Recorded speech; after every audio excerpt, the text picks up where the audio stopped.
सभी को जय हिंद। तो इस वीडियो में हम हिंदी का प्रैक्टिस सेट नंबर 9 करने वाले हैं। तो हमने 8 प्रैक्टिस सेट कर लिया है, तो आज हम 9वां प्रैक्टिस सेट करने वाले हैं।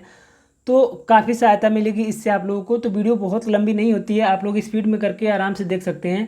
ठीक है, तो चलिए शुरू करते हैं बिना टाइम बर्बाद किए। ठीक है, तो पहला प्रश्न है कि निम्नलिखित में से कौन सा संयुक्त स्वर नहीं है, कौन सा संयुक्त स्वर नहीं है। ठीक है, तो ऑप्शन नंबर ए हम देख रहे हैं, ये संयुक्त स्वर है, ये अ और ई से मिलकर बना है, तो ये संयुक्त स्वर हो जाएगा। और ये भी ये ए और ई से मिलकर बना है, अ से मिलकर बना है, तो ये भी संयुक्त स्वर हो गया। ये अ और बड़ा, ये आ और बड़ा ऊ से मिलकर मिला है, तो ये भी संयुक्त स्वर हो जाएगा। लेकिन ये जो देख रहे हैं हम बड़ा ऊ, ये दीर्घ स्वर है, ना कि संयुक्त स्वर। ठीक है, ये संयुक्त स्वर नहीं है, दीर्घ स्वर है। ठीक, आ, बड़ी ई, बड़ा ऊ, ये सब दीर्घ स्वर होते हैं। ठीक है, आगे चलते हैं। प्रश्न नंबर 2 है कि रामू जो खिलाड़ी है, रामू जो बड़ा खिलाड़ी है, कल उसकी टांग टूट गई, इसमें उचित विराम चिन्ह का कौन सा होगा। तो रामू जो बड़ा खिलाड़ी है, उसकी कल टांग टूट गई। ठीक है, तो इसमें बताना है कौन सा विराम चिन्ह प्रयोग होगा। तो हम देख रहे हैं रामू, तो रामू के बाद यहाँ पे एक अल्प विराम लगेगा। रामू जो बड़ा खिलाड़ी है, तो यहाँ पे फिर लगेगा कल उसकी टांग टूट गई। ठीक है, तो इसका सही आंसर सॉरी यहाँ पे लगेगा, यहाँ पे नहीं लगेगा, यहाँ पे नहीं लगेगा। रामू फिर अल्प विराम, फिर जो बड़ा खिलाड़ी है, फिर अल्प विराम, कल उसकी टांग टूट गई, तो ऑप्शन नंबर बी अल्प विराम प्रयोग होगा। ठीक है, प्रश्न है कि भारत संज्ञा का कौन सा प्रकार है, भारत संज्ञा का कौन सा प्रकार है। तो सही आंसर है बी व्यक्तिवाचक, जिससे किसी व्यक्ति या किसी एक स्पेशल चीज़ का नाम का बोध हो, उसे व्यक्तिवाचक कहते हैं। जैसे भारत, तो एक ऐसा देश जो कि भारत को डिनोट करता है। भारत, हमको जानते हैं कि भारत एक ऐसा सिंगल देश है जिसके अलावा कोई और देश नहीं है, तो ये हमारा व्यक्तिवाचक हो जाएगा। ठीक है, आगे प्रश्न है कि हम ताजमहल देखने जाएंगे, हम ताजमहल देखने जाएंगे, इस वाक्य में हम जो है सर्वनाम का कौन सा प्रकार है। तो इसका सही आंसर है डी पुरुषवाचक सर्वनाम। तो बता दूं कि पुरुषवाचक सर्वनाम 3 प्रकार के होते हैं। एक तो उत्तम, जिसमें मैं और हम आता है, मैं और हम आता है। एक तो होता है मध्यम, जिसमें तुम आप ये आते हैं। एक होता है अन्य पुरुष, जिसमें यह वे ये आते हैं। ठीक है, तो पुरुषवाचक सर्वनाम 3 प्रकार के होते हैं। ठीक है, तो हम जो है वो पुरुषवाचक सर्वनाम का मध्यम हो गया, सॉरी उत्तम पुरुष हो गया। ठीक है, और सर्वनाम 6 प्रकार के होते हैं। बता दूं कि सर्वनाम जो है 6 प्रकार के होते हैं, आपको काउंट करवा देता हूँ। पुरुषवाचक सर्वनाम, निजवाचक सर्वनाम, निश्चयवाचक सर्वनाम, अनिश्चयवाचक सर्वनाम, संबंधवाचक सर्वनाम, प्रश्नवाचक सर्वनाम। ठीक है, प्रश्न है हमारा कि कंठ का विशेषण क्या होगा, कंठ का विशेषण क्या होगा। सही आंसर है कंठ, कंठ का विशेषण कंठ होता है। ठीक है, आप इसके बाद कोई वर्ड लगा के देखेंगे तो ऐसे ही बन जाएगा, कोई वर्ड लग जाएगा। कंठ शब्द मतलब किसी शब्द के बारे में बता रहा है कि वो कंठ वाले शब्द हैं। ठीक है, तो कंठ हमारा विशेषण हो जाएगा। आगे प्रश्न है कि मूल अकर्मक धातुओं के साथ प्रत्यय जोड़कर बनाई गई क्रिया कौन सी धातुएं कहलाती हैं। तो इसका सही आंसर है बी साधित सकर्मक धातु, साधित सकर्मक धातु। ठीक है, आगे प्रश्न है कि निम्नलिखित में से किस वाक्य में परिमाणवाचक क्रिया विशेषण है, परिमाणवाचक क्रिया विशेषण है। इसका सही आंसर है तुम अच्छे खिलाड़ी हो, नहीं है, मैदान भरा हरा भरा है, गलत, यह लड़की सुंदर है, गलत। तो ऑप्शन नंबर ए हमारा सही हो जाएगा कि इस बार बारिश में बहुत ओले पड़े। तो परिमाणवाचक मतलब किसी मात्रा के बारे में बताएगा, मात्रा क्वांटिटी के बारे में बताएगा। तो यहाँ पे बारिश, बहुत ओले, यानी ओले के और बारिश के क्वांटिटी के बारे में बात हो रही है। ठीक है, तो परिमाणवाचक हो जाएगा। ठीक है, आगे प्रश्न है कि निम्नलिखित में से लिंग की दृष्टि से कौन सा असंगत है, एक गलत है। ठीक है, उसे हमें बताना है। तो देख रहे हैं शेर का शेरनी, मालिनी का मालिन सही है, बाघ का बाघिन सही है, सेठ का सेठाइन दे रखा है। तो सेठ का सेठाइन नहीं होता है, सेठ का सेठा नहीं होता है, सेठ का सेठानी होता है। ठीक है, तो सेठ का सेठानी होता है, सेठ का सेठानी हो जाएगा हमारा, ये सेठ का सेठानी। ठीक है, तो ऑप्शन नंबर डी हमारा गलत है। आगे प्रश्न है कि निम्न वाक्य में से कौन सा वाक्य एक वचन में है, कौन सा वाक्य एक वचन है। ठीक है, अध्यापक गण, तो ये तो बहुवचन हो गया। महात्मा बुद्ध महान थे, ये भी बहुवचन लग रहा है। कल वर्षा हुई थी, कल वर्षा हुई थी, भय से उसके प्राण ही चले गए, तो प्राण बहुवचन होता है। तो ऑप्शन नंबर सी हमारा क्या है, बहुवचन, एक वचन है। ठीक है, आगे प्रश्न है हमारा कि दिए गए वाक्य का काल ज्ञात कीजिए, दिए गए वाक्य का काल ज्ञात कीजिए। गाय घास चर कर चली गई, गाय घास चर कर चली गई। तो भूतकाल का बात हो रहा है कि वो काम करके चला गया, चली गई। तो ऑप्शन नंबर सी भूतकाल। ठीक है।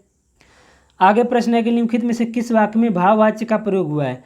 ठीक है। दादी से चला नहीं जाता। तो ऑप्शन नंबर ए हमारा सही है, दादी से चला नहीं जाता। ठीक है।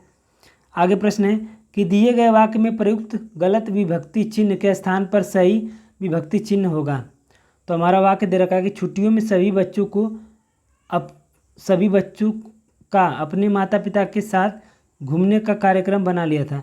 तो यहाँ पे जो का दे रखा है, यहाँ पे का गलत है, तो का गलत है हमारा। ठीक है। तो छुट्टियों में सभी बच्चों का नहीं होगा, सभी बच्चों ने अपने माता पिता के साथ घूमने का कार्यक्रम बना लिया था। तो यहाँ पे ने विभक्ति होगा। ठीक है, ना कि का होगा। तो ऑप्शन नंबर ए सही है। आगे चलते हैं, इनमें से कौन सा तत्सम शब्द है। तो यहाँ पे हमें बताना है कि इनमें कौन सा तत्सम शब्द है। तो हम देख रहे हैं आक जो है हमारा तद्भव है, जो कि अर्क का होता है।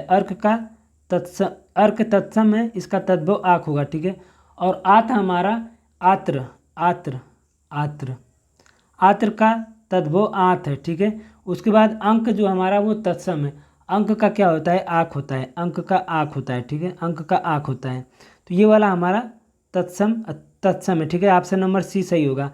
और अंजलि भी हमारा तद्भव है, अंजलि का तत्सम होगा अंजलि, छोटी की मात्रा लग जाएगा तो ये तत्सम हो जाएगा। ठीक है, तो ऑप्शन नंबर सी हमारा तत्सम है। ठीक, आगे चलते हैं कि बात तजुर्बा शब्द में कौन सा उपसर्ग है। बात तजुर्बा शब्द में कौन सा उपसर्ग है। तो यहाँ पे बा उपसर्ग है, बा प्लस तजुर्बा। ठीक है, तो बा उपसर्ग है, बा प्लस तजुर्बा बा उपसर्ग। आगे है अनुकरणीय शब्द में कौन सा प्रत्यय है। अनुकरणीय शब्द में कौन सा प्रत्यय है। तो शब्द जो होता है वो हमारा अनुकरण होता है। तो अनुकरण में बड़ी की मात्रा और य, यानी ये वाला ऑप्शन नंबर बी। आगे प्रश्न है कि आरबी भाव का विलोम, आरबी भाव का ऑप्शन नंबर है तिरोभाव। ठीक है, आगे प्रश्न है कि इनमें से कौन सा शब्द उदय का विलोम है। उदय का अस्त होता है, ऑप्शन नंबर डी।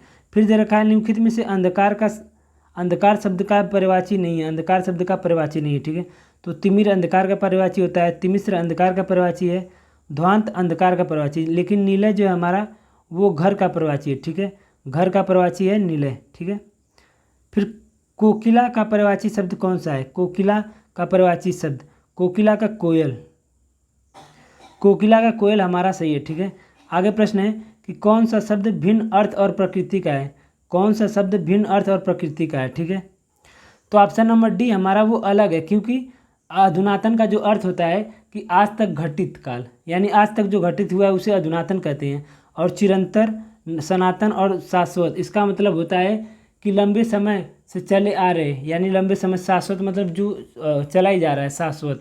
और चिरंतर मतलब नश्वर, जो ख़त्म ही नहीं हो रहा है, लंबे समय से चला आ रहा है। ठीक है, तो इसका मतलब होता है अधुनातन का आज तक घटित काल, लेकिन चिरंतर और नश्वर का मतलब होता है लंबे समय से चले आ रहे। आगे चलते हैं, प्रश्न दे रखा है कि निम्न दिए गए शब्द युग्म का सही विकल्प युग्म ज्ञात कीजिए। अम्बु और अम्ब का हमें बताना है। तो अम्बु का होता है जल और अम्ब का होता है माता, ऑप्शन नंबर सी जल और माता। आगे प्रश्न है कि जो दिखाई न दे अदृश्य, जो दिखाई न दे अदृश्य। ठीक है, किस वाक्यांशों के लिए उपयुक्त शब्द, किस वाक्यांशों के लिए उपयुक्त शब्द क्या है। मतलब 4 ऑप्शन दे रखे हैं, उसमें से बताना है सही कौन सा है। व्याकरण जानने वाले को व्याकरण कहते हैं, क्षण में नष्ट होने वाले को क्षतिपूर्ति नहीं है, गलत कहते हैं, क्षण भंगुर होता है। जिसमें बाकी सम्मति है सर्वज्ञ, ये भी गलत है। जो बिना वेतन के काम करे अवैतनिक, ऑप्शन नंबर डी हमारा सही है, जो बिना वेतन के काम करे। ठीक है, फिर दे रखा है स्वर संधि में किसका मेल होता है। स्वर संधि में किसका मेल होता है। तो स्वर संधि में स्वरों का मेल होता है, ऑप्शन नंबर ए। ठीक है, फिर दे रखा है भरपेट में कौन सा समास है। भरपेट में कौन सा समास है। तो ऑप्शन नंबर बी अव्ययी समास है। यहाँ पे भर जो है उपसर्ग है, भर प्लस पेट, भरपेट, यानी भर जो है हमारा उपसर्ग है, इसीलिए अव्ययी समास हो गया। आगे प्रश्न है हमारा कि निम्नलिखित में से शुद्ध वाक्य क्या है। निम्न में से शुद्ध वाक्य बताना है, 4 ऑप्शन में से शुद्ध वाक्य हमें बताना है। ठीक है, तो गोपियाँ कृष्ण की राह में आंखें बिछाए बैठी थी। गोपियाँ कृष्ण की रो, यहाँ रो है जो कि राह होना चाहिए, गलत है। फिर है गोपियों, तो गोपियों नहीं होगा, गलत है। फिर गोपियाँ कृष्ण की राह में आंखें बिठाकर, बिठाकर नहीं होगा, बिछाएं होगा, गलत है। तो गोपियाँ कृष्ण की राह में आंखें बिछाए बैठी थी, तो ऑप्शन नंबर डी हमारा सही है। ठीक है, आगे प्रश्न है कि आचार्य भरत ने रसों की संख्या कितनी मानी है। आचार्य भरत ने रसों की संख्या कितनी मानी है, ऑप्शन नंबर डी 8। आगे प्रश्न है जो मात्रिक समछंद, जो मात्रिक समछंद प्रत्येक चरण में 16-16 मात्राएं होती हैं उसे क्या कहते हैं, चौपाई। तो चौपाई की प्रत्येक चरण में 16-16 मात्राएं होती हैं। ठीक है, आगे प्रश्न है कूलन, कूलन में केली में, कूलन में केली में, कछारन में, कुंजन में, क्वारिन में, कलिल कलित कलिन किलकत में है, इसमें कौन सा अलंकार है। तो देख रहे हैं क क क क क क क क, ये वर्ड हमारा बार बार रिपीट हो रहा है, तो अनुप्रास अलंकार हो जाएगा, अनुप्रास, ऑप्शन नंबर ए। ठीक है, आगे प्रश्न है कि आचार्य भरत ने काव्य दोषों की संख्या कितनी मानी है। आचार्य भरत ने काव्य दोषों की संख्या कितनी मानी है, इसका सही आंसर है 10। आचार्य भरत ने काव्य दोषों की संख्या 10 मानी है। आगे प्रश्न है लोकोक्ति का सामान्य अर्थ क्या होता है। लोकोक्ति का सामान्य अर्थ क्या होता है, लोगों की, लोक की उक्ति, ऑप्शन नंबर ए, लोक की उक्ति। ठीक है, आगे है चूहे के चाम से नगाड़े नहीं मरे जाते, चूहे के चाम से नगाड़े नहीं मरे जाते, तो इसका सही आंसर होगा सीमित साधनों से बड़े काम नहीं होते, सीमित साधनों से बड़े काम नहीं होते। ठीक है, आगे प्रश्न है कि हिंदी साहित्य के प्रथम कालखंड को बीजपवन काल किसने का नाम किसने दिया है। हिंदी साहित्य के प्रथम कालखंड को बीजपवन काल किसने कहा है, Mahavir Prasad Dwivedi, option number D. तो हिंदी साहित्य के प्रथम कालखंड को मिश्र बंधु ने जानते हैं क्या कहा है, इन्होंने प्रारंभिक काल कहा है। ठीक है, और वीरगाथा काल रामचंद्र शुक्ल ने कहा है, महावीर प्रसाद द्विवेदी बीजपवन काल कहा है, या बीजपवन काल या आदिकाल। ठीक है, तो यार यहाँ पे गद्यांश दे रखा है, आप लोग चाहे तो इसे छोड़ भी सकते हैं, इसे भरना है, चाहे आप बीच बीच में आपको भरना है। ठीक है, तो इतना पहले दिखा देता हूँ, फिर आगे नीचे दिखा देता हूँ, आप लोगों को पॉज करके पढ़ लीजिए। तो ये पढ़ लीजिए, ये दूसरा हिस्सा है, बहुत बड़ा दे रखा है। ठीक है, पॉज करके आप लोग पढ़ लीजिए, मैं आंसर बता देता हूँ चारों ऑप्शन के। पहला प्रश्न है कि पहले स्थान पर क्या भरा जाएगा, तो इसका सही आंसर होगा 34 में सी, वृद्धि भरा जाएगा। ठीक है, 35 में रिक्त स्थान 2 पे क्या भरा जाएगा, दूसरे वाले में 35 में बी भरा जाएगा, आकृति।